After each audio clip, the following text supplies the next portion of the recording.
Good morning, everyone. May God's peace and blessings be with all of you. It is really such an honor and such a joy, more than anything, to be here with you today. I am so blessed to be among people of faith, people who remember God regularly, who care deeply, who care enough to really stand forth with moral courage and say our faith can be something good in the world, and I'm going to be part of that. I'm so grateful to God for having created us with this diversity. In the Holy Quran, God says that certainly as the creator of all things, God could have made us one people with no difference among us. Sounds like a recipe for perfect harmony, but it was God's will to create us with diversity, all kinds of diversity, linguistic, racial, including religious. And in fact, it is through these differences that we come to know each other, we come to know God, because we explore what we can be and how we can be better. In the Holy Quran, God says, "Worship God and do not ascribe divinity to anything apart from him. Be good to your parents and to relatives and to orphans, to those in need and to neighbors to whom you are close, and to neighbors with whom there is some distance, to the friend by your side and the wayfarer, and for those who are under your authority. Verily, God does not love those who are arrogant and boastful." The Prophet Muhammad, may God's peace and blessings be upon him, said, "None of you believes who goes to bed satiated while his neighbor is hungry." And he said, "By God, he does not believe the person from whose harm his neighbor is not safe." The obligation to care for the neighbor, to do good for the neighbor, whether that neighbor is a friend, is a relative, or is someone with whom you do not have a particularly close relationship, is an obligation in Islamic law and in Islamic ethics. Now, why all of this emphasis on the neighbor? The reality is, it's not always easy to get along with neighbors, even those who share our local customs and have lived in the same area for generations. We know that. We've all had annoying neighbors. And maybe sometimes, maybe in our student days more, we were not always the best neighbor either. There's a delicate balance in being a neighbor of granting privacy and being helpful. We have to judge our circumstances and decide what we can put in the public area or maybe in our front yard as opposed to the backyard, and that differs from place to place. Whether we sit on our front porch and socialize or whether the back deck is the more appropriate place, because where we live, like in Canada, you keep your socializing to the back. What is tasteful or distasteful to put out front? Very large decorative fountain, perhaps, in your front yard that some neighbors may not have thought was particularly appropriate or in keeping with the aesthetics of the neighborhood. There's a lot of conformity, social conformity, that is expected of neighbors, and slight deviations from it can make people feel annoyed that it's not quite right. So it's not that easy. It's not that easy being a neighbor, and that's why we're taught to be good to the neighbor. We have to remind ourselves of that. And we have to be reminded that it's a moral obligation to do good to them and not be harmful. And what is harmful to them? Well, again, as Reverend Isaac said, we won't know what's harmful to them unless we know them. Now, in the modern era, the stresses might even be more. Some people have tried to escape the pressures of conformity on our traditional cultures by escaping to the city, and what they really want is freedom and independence from the expectations of their neighbors about how they should live or not live. They're seeking a new identity or new way of being in a city. Affluence can also divide us and can be an instrument of separation, to put that large lawn or that high fence that can separate us. Cars, so that we could drive right by our neighbor without ever having to interact with them.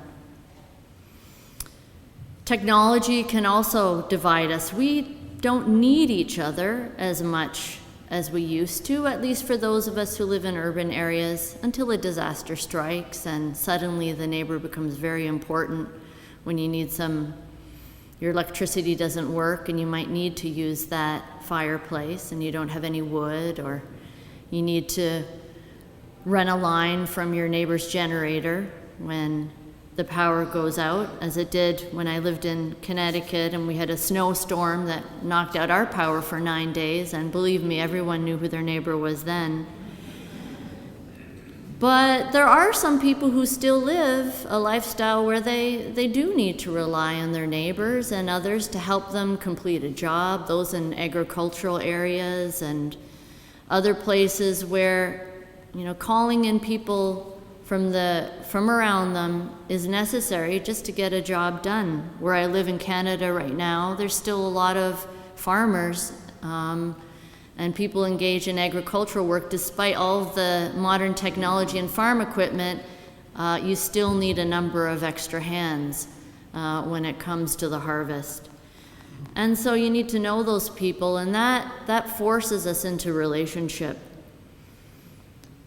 So sometimes we want that, and sometimes we don't want that. In today's world, it's a time of movement and displacement, voluntary or involuntary moving around. Whether they're environmental disasters or economic collapse or political upheaval, people are in motion constantly. And we ourselves, those who are privileged and aren't forced to move, nevertheless still do it in search of education or employment opportunity, or maybe different weather even that suits our constitution. So many of us don't have the time for that, the luxury of time to get to know people, where over a lifetime you experience the ups and downs of living in a neighborhood and of getting to know people and of sharing some difficulties and hardships in the area and of celebrating together. So all of this makes being a neighbor much more challenging, and it means that we're required to be more attentive and mindful of these relationships. And sometimes we have to construct what are somewhat artificial opportunities to get to know each other, because a kind of passive approach to getting to know each other just might not be sufficient. New neighbors can be, in a time of change, new neighbors can also be really scapegoated for the loss of an old way of life. And I think about this when we see the resentment that sometimes is turned towards migrants. And I'm not even someone who is free from this kind of tendency, because I think it is a human tendency. I've returned now after over 20 years in the United States. I consider myself an Americanized Canadian. And I've returned to the place where my ancestors have lived over 200 years. So I've got very deep roots in southern Ontario, a lot of traditions and habits and fond memories. We all have those fond memories of the rhythm of life when we were children. And it's different. It's changed now. And it's very difficult sometimes not to distinguish the fact that these changes have come as a result of choices that we've made, as much as a result of new people who have come into the area with different customs and habits. It's so easy to say, well, these people who are building this or their house looks like this, or their customs are this way. They're replacing or they're displacing what we had when already we had moved on. But nostalgia is a big part of the human experience. We still mourn our expulsion from the Garden of Eden, so it's primordial in us to mourn the past, the childhood that we look at through this rosy lens, even though we know it wasn't always great. So I think we need to allow people and find ways to allow people to mourn what it has been lost that they thought was good, and to share experiences about a way of life that necessarily felt closer and more loving and where people cared more about each other. If we are able to do that as a shared human experience as part of our dialogue, we may not jump as quickly into scapegoating and blaming the newcomers to our area for having destroyed that, because they didn't. And it's also easy when someone is a stranger or a foreigner to jump to an explanation that is racialized or ideological when they do something we don't like. I mean, how easy it is to blame the immigrants who moved into the house next door from this or that country and say, well, see, those kind of people do that, when remember that Betty and John, who used to live there, also were pretty annoying neighbors, and they used to put their garbage cans just a little bit too close to my fence for my taste. I thought they should have put it a little bit more on their side of the property. But we jump to racialized explanations. We jump very quickly to stereotypes when people are from what we perceive to be another group. I would say that in particular in this time, when we look at what it means to be a neighbor and we try to overcome stereotypes and prejudice and a resort so quickly to hate and dislike and irritation, that we have to understand there are some things that truly are different in the time we live today. There are some things that are universal and are old stories. They're in the Bible, they're in the Quran, they're in the narratives of human history of difference being easily susceptible to division and hatred. That is an old story, but there's some things that are new now. And one of the things that I've noticed, having been engaged in interfaith work and social justice work and public engagement for so long, is that there are no longer any naive encounters. And what I mean by that is that when I began public engagement and speaking, say in the early 1990s, in a major way, that I would be able to speak to a group like this, go to a church or a library or a civic group, and be able to give an explanation of a topic like, what does Islam say about duties to the neighbor or the rights of the neighbor? I would be able to explain it. I would give quotes from the Quran, statements from the Prophet Muhammad, as I did when I began today. Then I would open it up for questions, and people would ask a few questions. We would have a little back and forth, discussion, comparative, and that would be it. By the mid-2000s, at the end of a talk like that, I would see a often stony-faced audience, and I would inevitably get the first question would be, why don't Muslims denounce terrorism? Why are Muslim women not allowed to drive? Even though my car might actually have been in the parking lot of that very church, and I had driven there. Why do Muslims hate America? Even though they had heard my biography and about, here I was as a Muslim engaged in this country and with the government and civil society. So suddenly what they were hearing what I said was being filtered through preconceived frames.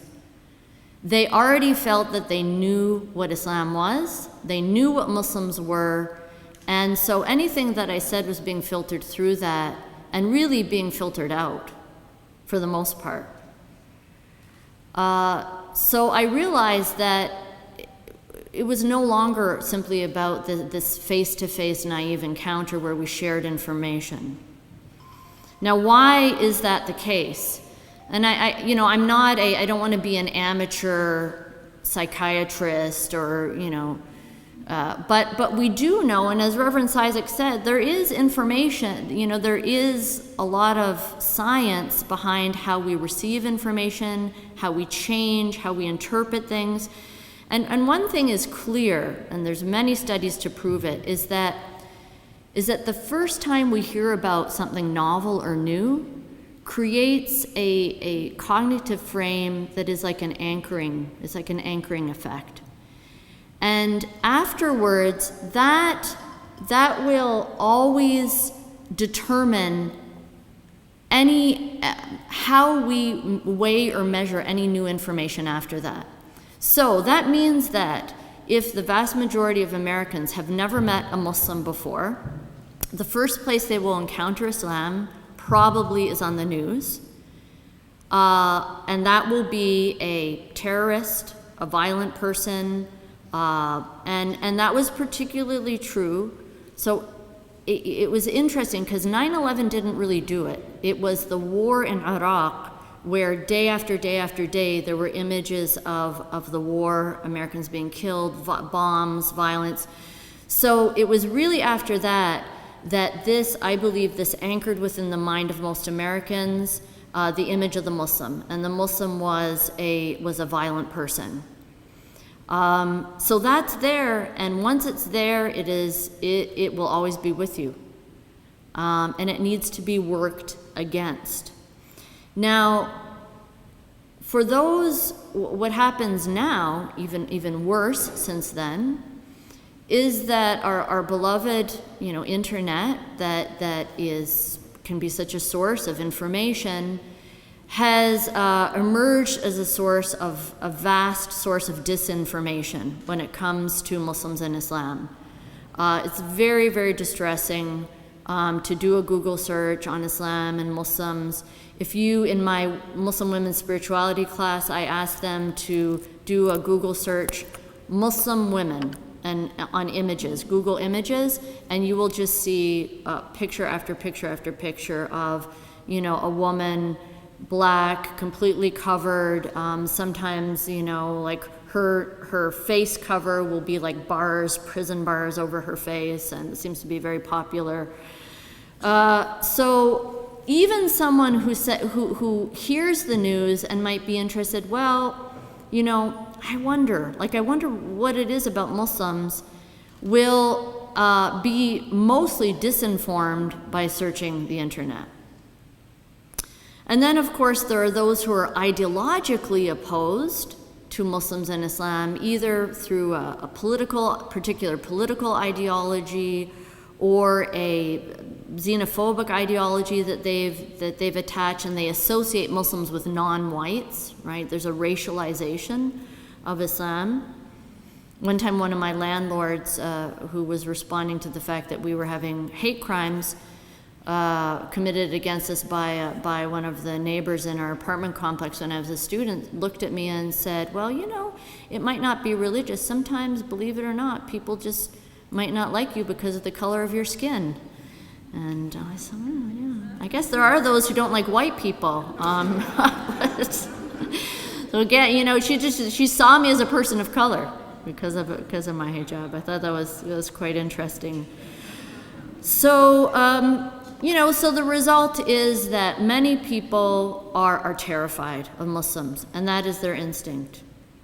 They've been made terrified by Muslims, and I see it. In Southwest Airlines, it used to be that you lined up and you went to the first seat that you found. It was kind of first come, first serve. I'm actually a very good person to sit beside in an airplane because I'm not very big. So you can kind of like move into my space. But it would be remarkable to me how often I would be the one person left with an empty seat beside me. That was good for me, but it was quite amazing. But it made me, it just made me really sad. It made me sad for me. It's not nice to feel that people are afraid of you, and it made me sad for them as well. Last week, I had, when we talk about information, what is enough to prove to someone that you're a good person? Like, how much do you have to do to prove that you're a good person? First of all, we shouldn't be guilty until proven innocent. That seems to be what it is. But even that, the degree of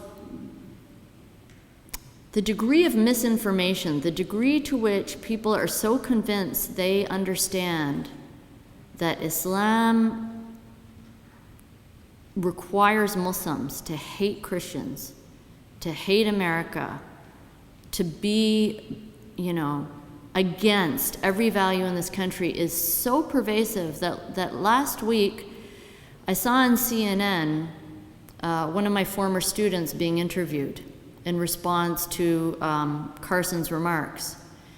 Now, my student just retired from 35 years in the Army Reserve as a lieutenant colonel, Sharita Hussein. She was one of my students in the Islamic chaplaincy program.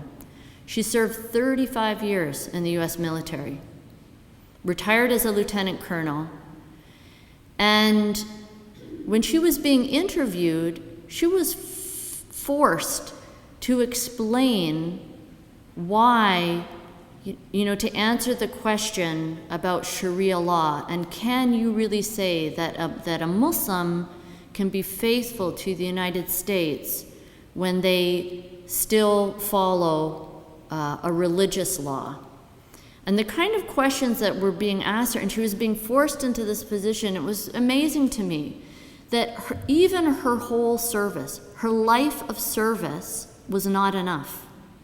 The fact that she'd served all of these years, and of course, clearly had been scrutinized throughout all of these years at multiple levels about her loyalty, her allegiance, her patriotism, none of that was enough.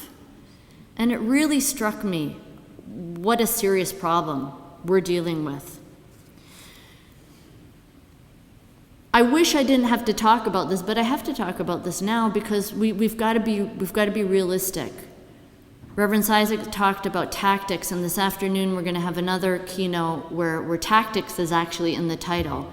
We have to be realistic about what's happening, the dynamics of what's happening.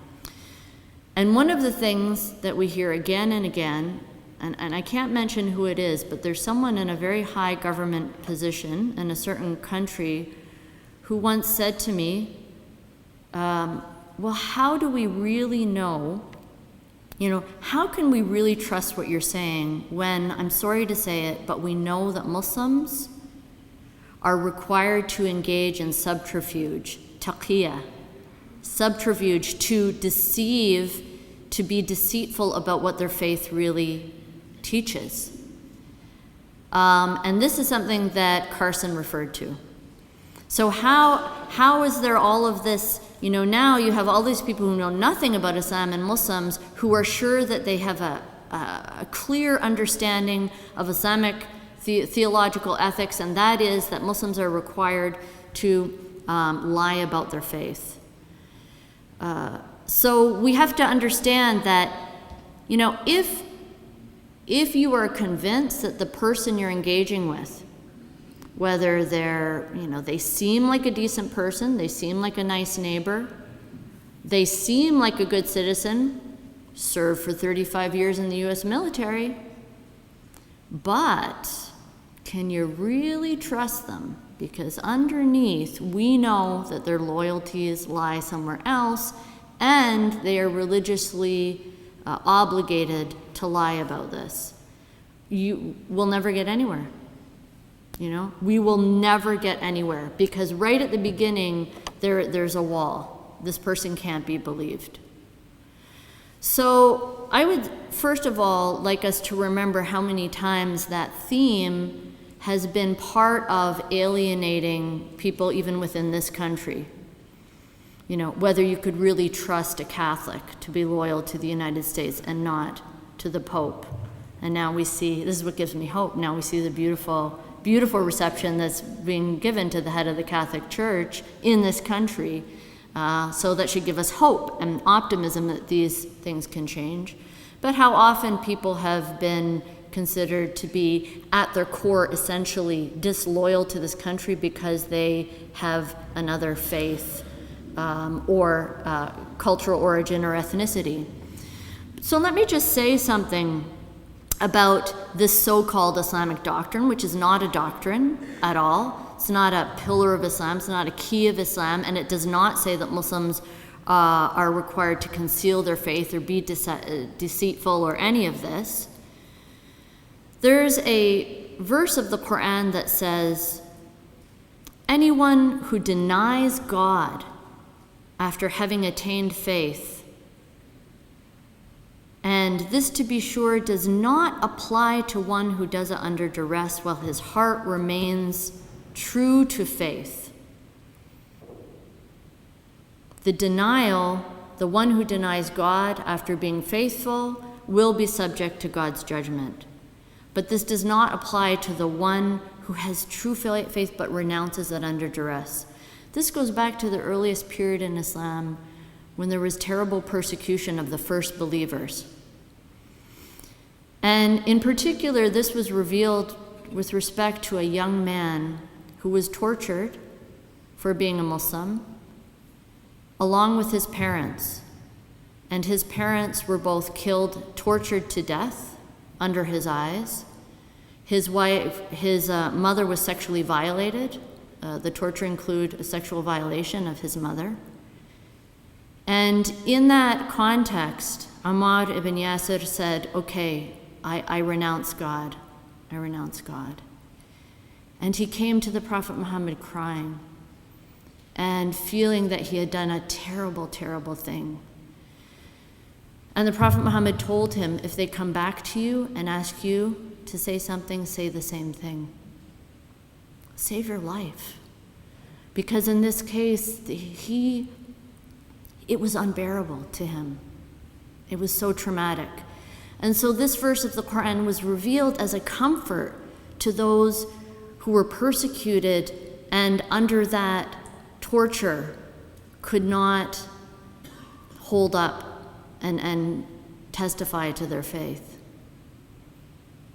This was relied upon in some cases by the Muslims who, like the Jews, were subject to the Spanish Inquisition after Ferdinand and Isabella decided that everyone in that country must be Catholic or leave Andalusia, the Iberian Peninsula. And there were Jews and Muslims who both decided, many of them left, and they said, we just can't live here anymore. And there were many others who stayed and pretended to be Catholic because they thought, well, maybe this regime will last only a little while.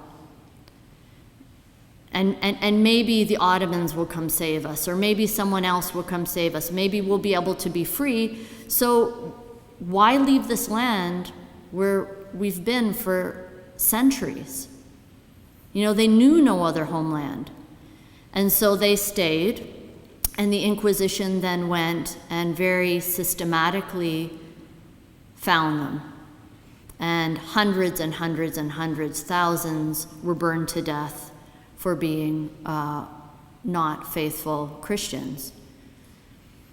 And the theme of the perfidious Jew and the deceitful Muslim became integrated into European literature, song, themes in, you see it in Don Quixote, the fake Christian, the Muslim, the Morisco, who only pretended to be Christian for the sake of gain, So both Jews and Muslims suffered this, and by the way, a large number of them were women, both Jewish and Muslim women, because so much of Judaism and Christianity has to do with sacred rituals in the home and making the home a place where God's law is followed. So in dietary habits and festivals and all of these things. So women were particularly subject to the Inquisition.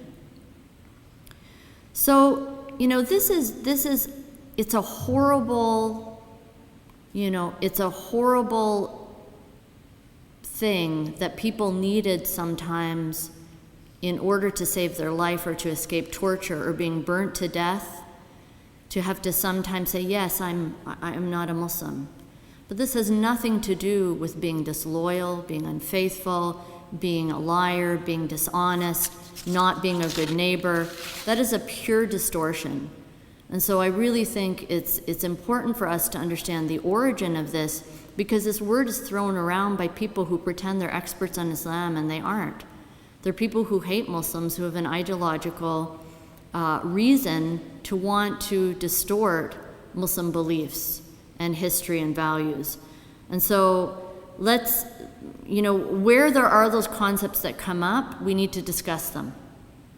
It's really important, because otherwise they're sitting there like the elephant in the room, and when we have these conversations, we don't get further than that. The Quran emphasizes again and again the requirement to fulfill trusts and covenants, and all Muslim scholars have agreed that it's an absolute obligation on Muslims to fulfill their either explicit or implicit social contract and political contract, that we are loyal to each other, that we will protect and care for each other. The Prophet Muhammad, peace be upon him, is reported to have said, "It is not permitted to cause harm or to reciprocate harm." This is an authenticated statement of the Prophet Muhammad, and it was adopted as one of the five major legal maxims in Islamic law.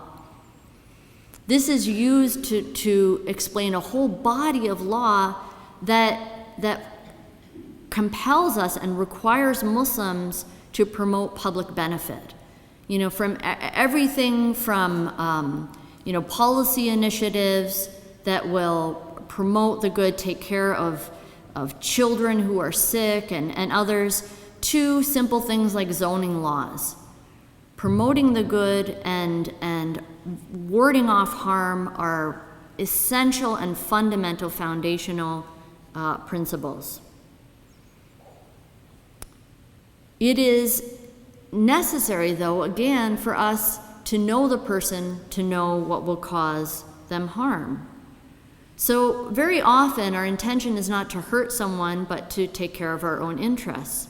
So for example, someone puts up a fence on their yard, and our intention may be to protect our property and to provide some privacy for our family.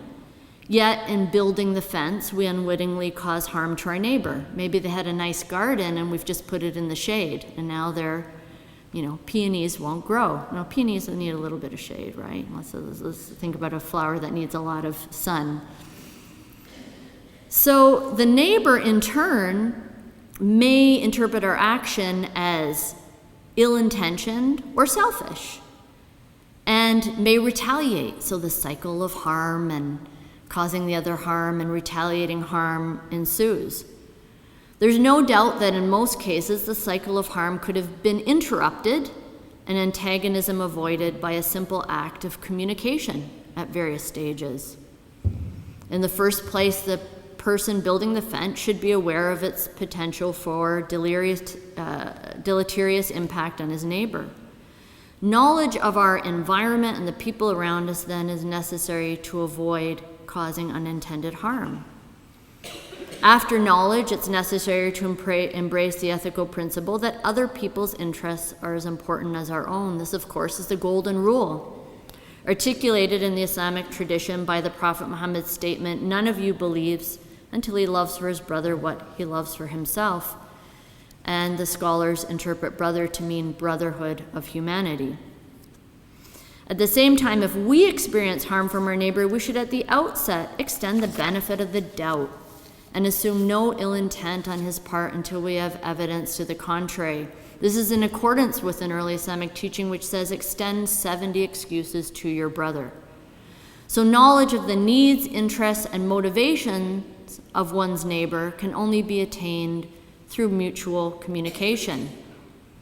Most of the time, there will be little need to say much. A wave of the hand and a daily friendly greeting help maintain a sufficient connection so that when there's something to discuss, there will be a level of trust engagement as a starting point. At least you'll know each other's names. But when society is under stress, and under stress from external forces, when we're engaged in global wars, when there are factors in society that have nothing to do with our little neighborhood, then we need to be more intentional, we need to be more deliberate, and we need to engage in constant communication. Otherwise, it will be very easy for us to resort to stereotypes, scapegoating, our familiar heuristics where what we've heard is what we rely on.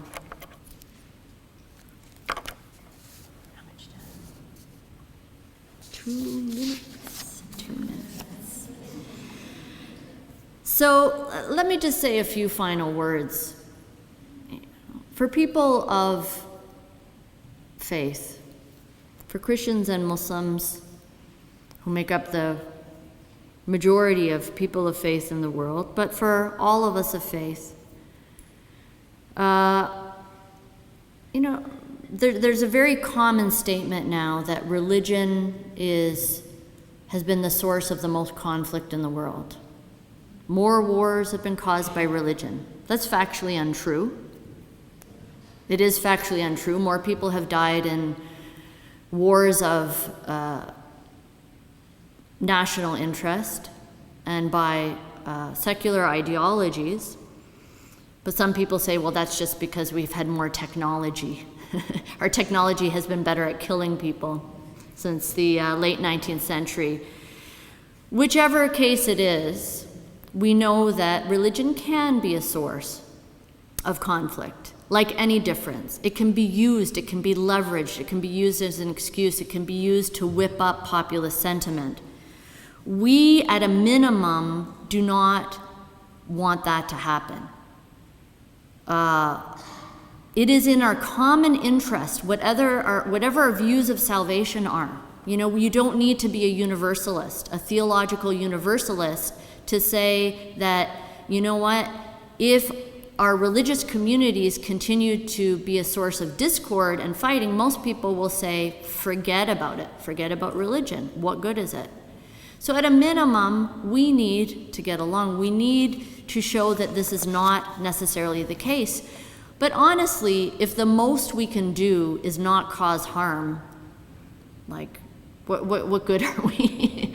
I would hope that we could go a little beyond not causing harm to find that collective voice to witness for good in the world, to witness for compassion and love, to witness for an alternative value, to witness that success is not just about, acquiring the most stuff, and that you aren't defined by success by having achieved, this level of consumption, or that you are a powerful person in the consumer market. I'm not here to give an anti-capitalist message or something like that. I'm not an economist. I'm not an expert in finance. But I'll tell you, when the university, I'm at a little Anglican college that's affiliated with a large public university. And this large public university last year did a big marketing campaign where they have 20-foot posters of alumni from their university, individual people, presidents of banks, head of big corporations, enticing the students. This is success. I said to my Christian colleagues at our small Anglican college, can we just put a little picture of Jesus weeping at the feet of one of these gigantic icons, to the corporate world? It was just And they said, be ambitious, things like that. Achieve your ambition. I thought, what are our hopes? What are our dreams? What are our ambitions? I think we have something to say. We have something to bring that can be healing to this world. And where are the disabled in that narrative? Where are the people with intellectual disabilities in that narrative? Where are those who are doing real work? Real work that actually is not harming anyone, unlike much of the financial sector. Where's the poster of that person? Do something good and useful and beneficial to humanity in the world that doesn't put millions of people in poverty. Where's that poster? So I would love to see us get together and do that kind of thing. We need to, just as we need to conserve the environment, we need to conserve a space for religion in this world, because we're being squeezed out. And one of the things that I love about America, and I love both of my countries, one of the things I love here is that it is, whether it's true or not, Americans believe this country is founded on religious freedom. They believe that. And so there's still a respect, I believe, and a feeling that religion can be something to be respected, and also can be a force in society that's necessary and good. But I don't think we're convincing everyone of that, and I think less people are being convinced of that when they hear us using our religious language to hate each other. And that's my community, and that's your community, that's all of us. So let's get together and do some good, and I know that all of you are doing that, and I feel so grateful to God to be encountering you again, to be among you again, and to be part of this really beautiful and holy sacred movement towards doing good as faithful witnesses to God's good creation. Thank you.